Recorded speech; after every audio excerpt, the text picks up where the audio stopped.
বছর সরকার চালিয়েছে, শেষে এক নাগারে 25 বছর সরকার চালিয়েছে। নতুন বাজার, নতুন দোকান, নতুন স্কুল, নতুন হাসপাতাল, নতুন কলেজ, রাস্তাঘাট সবই তো করেছে এই সরকার। এই যে 7 বছরের সরকার,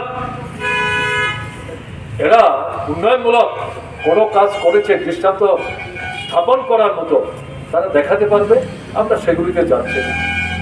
কিন্তু কোনো জায়গায় এভাবে মানুষকে উন্নয়নের কথা বলে উচ্ছেদ করে, রাস্তায় ছুঁড়ে ফেলে, তাদের মুখের গাছ স্মরণ করে, বিকল্পের কোনো ব্যবস্থা না করে বামফ্রন্ট সরকার এই ধরনের কোনো পদক্ষেপ তাদের এই 25 বছরের শাসনে, এর আগে এক নাগারে 10 বছর, সবটার সাথে জুট করলে পর 34 থেকে 35 বছর এরকম কোনো পদক্ষেপ গ্রহণ করে।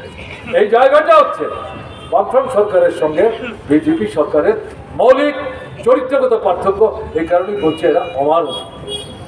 আপনাদের জানার জন্য বলছি,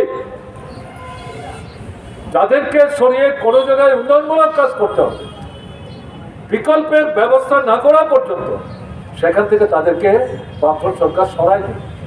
যেখানে বিকল্প কাজটা শুরু করার জন্য একটু সময় লাগবে, হয়তো এখানেই করতে হবে, তাদের রাখা যাচ্ছে না, এখান থেকে তাদের সরিয়ে সাময়িকের জন্য বিকল্পের ব্যবস্থা করে তারপর সেখানে বিকল্প সংস্থানের কাজ শুরু করেছে। এই একটার পর একটা দৃষ্টান্ত দিয়ে সময় নেওয়া যাবে, আমি শুধু উল্লেখ করলাম। কেউ বলতে পারে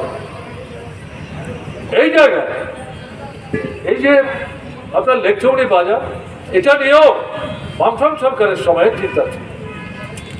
এখানে যে কাটা খাল অল্প বৃষ্টিতেই এটা ভরে যায়, জলোচ্ছ্বাস হয়, সেখানে ফ্লাডের পরিস্থিতি তৈরি করে। যতই বাংলাদেশের বর্ডারের দিকে এই খালটা গেছে, তার পাশে যে সমস্ত বাড়ি ঘর এবং কৃষিজ জমি সেগুলি ভেসে নষ্ট হয়ে যায়। মানুষ সেখানে 7 দিন, 10 দিন, 15 দিন হয় জলের তলায় থাকেন, না হয় বাড়িঘর ছেড়ে অন্য জায়গায় যেতে বাধ্য হন। সরকার যখন তাদের সাময়িক থাকবার বিকল্প ব্যবস্থা করে, এই পরিস্থিতিতে বামফ্রন্ট সরকার একটা সময়ে পরিকল্পনা নিয়েছিলেন, তার 2018-র আগে, সম্ভবত 15 কি 16-17 সময়ে। সেটা কি, যে এই যে আপনার কাটা খাল, এটাকে গভীর করতে হবে, আরেকটু প্রশস্ত করতে হবে, যাতে আধা ঘন্টা 1 ঘন্টার বৃষ্টিতেই এটা মানে জল ছড়িয়ে পড়ে সেখানে বন্যার মতো পরিবেশ তৈরি করতে না পারে।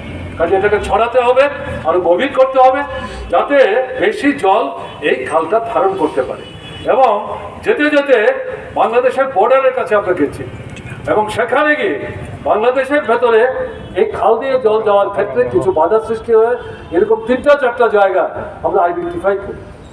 আমাদের তৎকালীন মুখ্য সচিব, পূর্ত দপ্তরের যিনি মানে ইঞ্জিনিয়ার ইন চিফ, আগরতলা পৌর পরিষদের নেতৃত্ব, তাদের সবাইকে নিয়ে আমরা ঘুরে ঘুরে এই জায়গাগুলো দেখার চেষ্টা করেছি। সেই জায়গাগুলো কী করে খোলা যায় তার ব্যবস্থা আমরা করবার জন্য পদক্ষেপ নেওয়া।